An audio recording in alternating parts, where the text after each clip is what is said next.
Devocionais de fé, esperança e amor. Olá, meus irmãos da Igreja Batista Parque Industrial. Nós estamos aqui para mais um dos nossos devocionais. Eu desejo que todos estejam desfrutando da graça e da paz do nosso Senhor Jesus Cristo. Para o nosso devocional de hoje, eu quero usar o texto de João, Evangelho de João, capítulo 18, versículos de 1 até o versículo 11. Então eu gostaria de ler esta passagem, que vai ser a direção da nossa meditação neste devocional. A palavra do Senhor diz assim: Tendo Jesus dito estas palavras, saiu juntamente com seus discípulos para o outro lado do ribeiro Cedron, onde havia um jardim, e aí entrou com eles. E Judas, o traidor, também conhecia aquele lugar, porque Jesus ali estivera muitas vezes com seus discípulos. Tendo, pois, Judas recebido a escolta e dos principais sacerdotes e dos fariseus alguns guardas, chegou a este lugar com lanternas, tochas e armas. Sabendo, pois, Jesus todas as coisas que sobre ele haviam de vir, adiantou-se e perguntou-lhes: A quem buscais? Responderam-lhe: A Jesus, o Nazareno. Então Jesus lhes disse: Sou eu. Ora, Judas, o traidor, estava também com eles. Quando, pois, Jesus lhes disse: Sou eu, recuaram e caíram por terra. Jesus de novo lhes perguntou: A quem buscais? Responderam: A Jesus, o Nazareno. Então lhes disse Jesus: Já vos declarei que sou eu. Se é a mim, pois, que buscais, deixai ir estes, para se cumprir a palavra que dissera: Não perdi nenhum dos que me deste. Então Simão Pedro puxou da espada que trazia e feriu o servo do sumo sacerdote, cortando-lhe a orelha direita. E o nome do servo era Malco. Mas Jesus disse a Pedro: Mete a espada na bainha. Não beberei, porventura, o cálice que o Pai me deu? Meus irmãos, nesta passagem, este episódio na vida do Senhor Jesus, nós vemos o plano de Deus se cumprindo na vida do Senhor Jesus. Nós vemos aquilo que foi armado contra ele. E nós sabemos que Jesus, ele é o centro de todas as coisas. Efésios, no capítulo 1, versículo 10, vai dizer que Deus propôs fazer convergir nele todas as coisas, tanto as do céu como as da terra. Então Jesus é o centro de todas as coisas. Deus propôs convergir nele todas as coisas, fazer convergir nele todas as coisas. Também Colossenses, capítulo 1, versículos de 16 a 18, vai dizer que ele é antes de todas as coisas. Nele, o Senhor Jesus, tudo subsiste. Ele é o cabeça do corpo, a igreja. Ele é o princípio, ele é o primogênito dentre os mortos, para em todas as coisas ter a primazia. Porque aprouve a Deus fazer com que nele residisse toda a plenitude. Então Jesus é o centro de todas as coisas. Por isso tudo o que acontece com Jesus, que aparece aqui nos evangelhos, é importante para nós, é digno da nossa atenção, porque o Senhor Jesus, ele é um modelo. Ele viveu da maneira com que Deus deseja que nós vivamos. Por isso que ele é chamado na Bíblia de o segundo Adão. O primeiro Adão, o pai da raça humana, falhou. E Deus, por sua graça, por sua misericórdia, nos enviou seu próprio Filho para servir de modelo para nós. Então aquilo que aconteceu com Jesus é um exemplo para nós. E aquilo que aconteceu com Jesus causado pelas pessoas é um exemplo para nós de como este mundo funciona. Como as coisas desse mundo acontecem e como este mundo age, como este mundo planeja suas estratégias, seus pensamentos. Nós vemos isso naquilo que aconteceu na vida de Jesus, causado por pessoas, causado por este mundo. Mas aquilo também que acontece na vida de Jesus é um exemplo de como os planos de Deus funcionam e se cumprem por meio do que acontece neste mundo. Como Deus cuida de cumprir os seus propósitos amorosos, o seu plano, usando aquilo que acontece neste mundo, usando inclusive os planos deste mundo. Porque nós temos nesse momento em que Jesus é preso, os bastidores deste mundo sendo mostrado para nós. Nós não compreendemos tudo o que acontece nos bastidores deste mundo, mas aqui nós temos Deus mostrando para nós um pouco daquilo que acontece nos bastidores deste mundo. Nós vemos a maldade deste mundo. Planejaram às escondidas prender Jesus como um criminoso. Isso foi feito nos bastidores.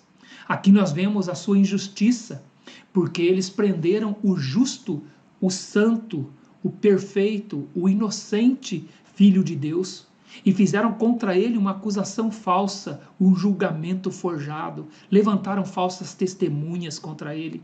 É a injustiça deste mundo em que nós vivemos. Também nós vemos a corrupção. Jesus foi vendido por 30 moedas de prata. Judas o entregou por 30 moedas de prata. Pagaram para ter facilidade em conseguir seus intentos, prender Jesus. Então nós temos aqui uma amostra do que é esse mundo em que nós vivemos na vida do Senhor Jesus. Mas nós temos também aqui a soberania de Deus. Nós temos Deus cumprindo os seus planos através dos planos deste mundo, ainda que estes planos sejam maldosos, injustos, corruptos, Deus cumpre seus propósitos. Aqui então nós temos Deus mostrando que os homens não fazem nada sem que Ele mesmo permita. Nada acontece neste mundo, nenhuma atitude neste mundo tomada pelos homens, tomada pela humanidade, está fora dos propósitos de Deus, aquele que conduz todas as coisas. E é isso que nós vemos, porque o Senhor Jesus, ele foi para aquele lugar, o jardim do Getsêmani, onde ele havia estado muitas vezes com seus discípulos, e ele sabia tudo o que ia acontecer com ele. No versículo 4, nós lemos isso. Sabendo, pois, Jesus todas as coisas que sobre ele haviam de vir, adiantou-se e perguntou-lhes. Ele não esperou que aquele grupo de pessoas, aqueles soldados do templo, aquela escolta que Judas vinha trazendo, falassem com ele. Ele falou com eles antes. Adiantou-se e perguntou-lhes: a quem buscais? Então nós vemos que Jesus sabia. Nada daquilo estava acontecendo fora dos propósitos de Deus. Aquilo apenas era o plano de Deus, o plano de salvação, inclusive, que estava sendo cumprido. Jesus também demonstrou sua soberania no versículo 5, quando eles respondem à pergunta de Jesus: a quem buscais? E eles dizem: a Jesus o Nazareno. Jesus lhes diz novamente: sou eu. Ora, o texto diz: Judas o traidor estava também com eles.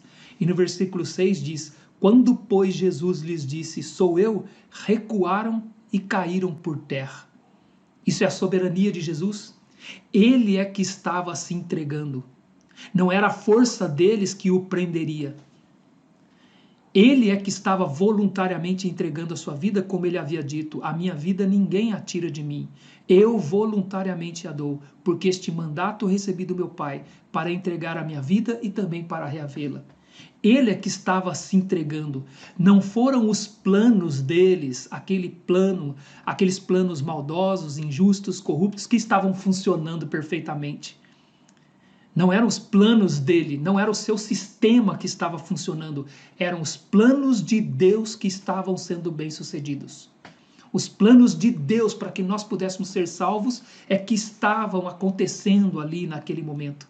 Então não era por causa deles, da estratégia deles de encontrar Jesus naquele lugar, por meio de tudo que aconteceu nos bastidores. Era o plano de Deus.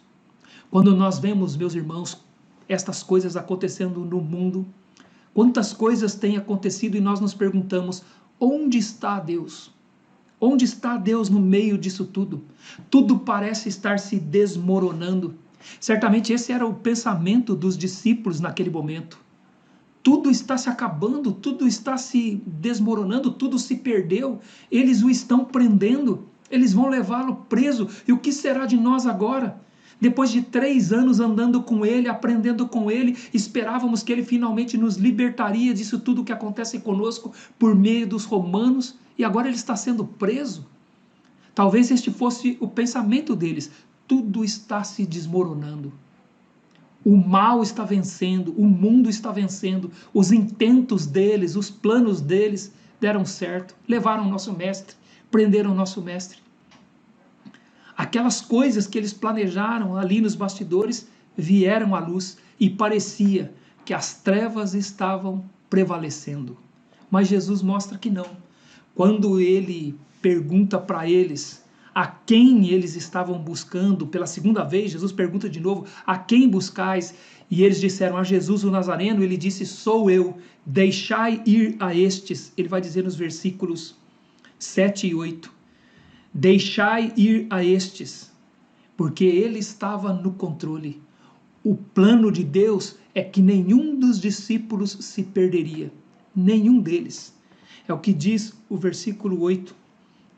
Então disse-lhes Jesus, já vos declarei que sou eu, se é a mim, pois, que buscai, deixai ir a estes, para que se cumprisse a palavra que dissera, não perdi nenhum dos que me deste. Jesus não ia perder nenhum dos seus discípulos, nenhum. Ele tinha o controle da situação, ele se entregaria voluntariamente, mas nenhum dos seus discípulos seria perdido, porque ele não perde nenhum dos que o Pai lhe dá. Então, toda aquela maldade nos bastidores que veio para fora, tudo aquilo acontecendo, tudo parecendo aos olhos dos discípulos se desmoronar, nada disso, eram os planos de Deus acontecendo. Então nós podemos ter em meio a todas essas incertezas que nós vivemos, parece que as trevas estão prevalecendo, não, nós podemos ter uma certeza, tudo está acontecendo de acordo com os planos soberanos, bondosos e amorosos de Deus, e nenhum filho de Deus vai se perder. A igreja é protegida pelo Senhor.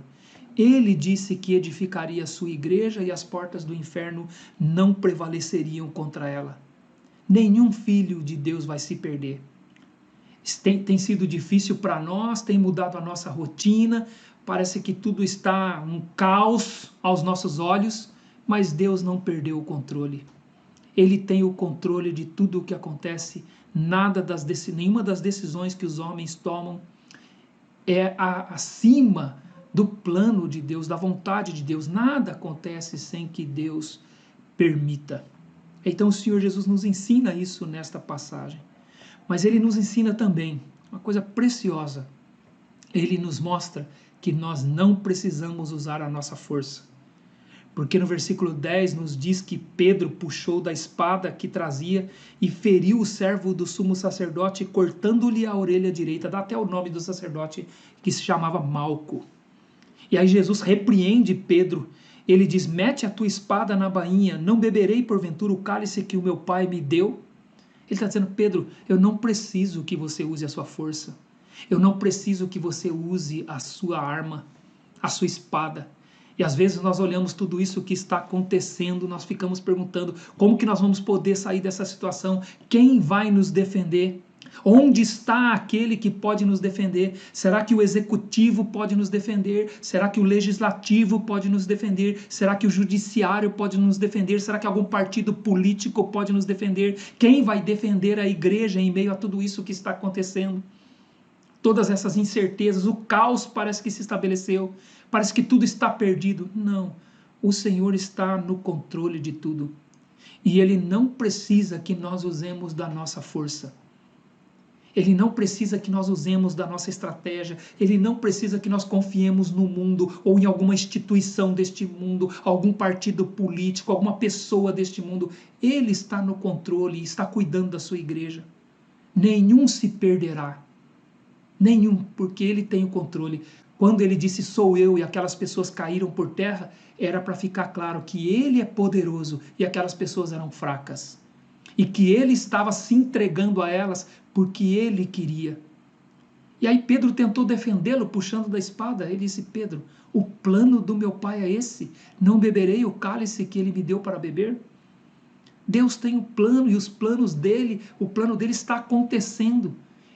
Ele não precisa da nossa força, não precisa dos nossos gritos, não precisa que façamos revolução, não precisa que saiamos nas ruas para gritar, ele não precisa que recorramos a alguma instituição deste mundo, apenas confiemos nele. Está tudo sob controle do ponto de vista dele.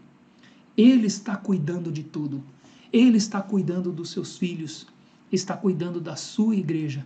Então nós devemos guardar as nossas armas. Não adianta tentarmos recorrer, de nada adianta tentarmos recorrer a este mundo, às instituições deste mundo. Às vezes a gente fica pensando, eu vou falar com fulano de tal, eu vou agir, alguém precisa fazer alguma coisa. Não. Nós só precisamos confiar em nosso Deus e orar para que Ele nos guarde, nos livre do mal, nos dê sabedoria para vivermos este tempo de uma forma que o seu nome seja honrado pela sua igreja neste mundo. Que Ele seja glorificado por meio dos seus filhos neste mundo. Então, não precisamos pegar em armas, não precisamos agir com a nossa força. Está tudo sob controle. É o plano de Deus, o plano amoroso de Deus nos ensinando a viver e glorificar o seu nome numa situação com a qual nós não estávamos acostumados. Mas temos que aprender a viver para a glória do Senhor.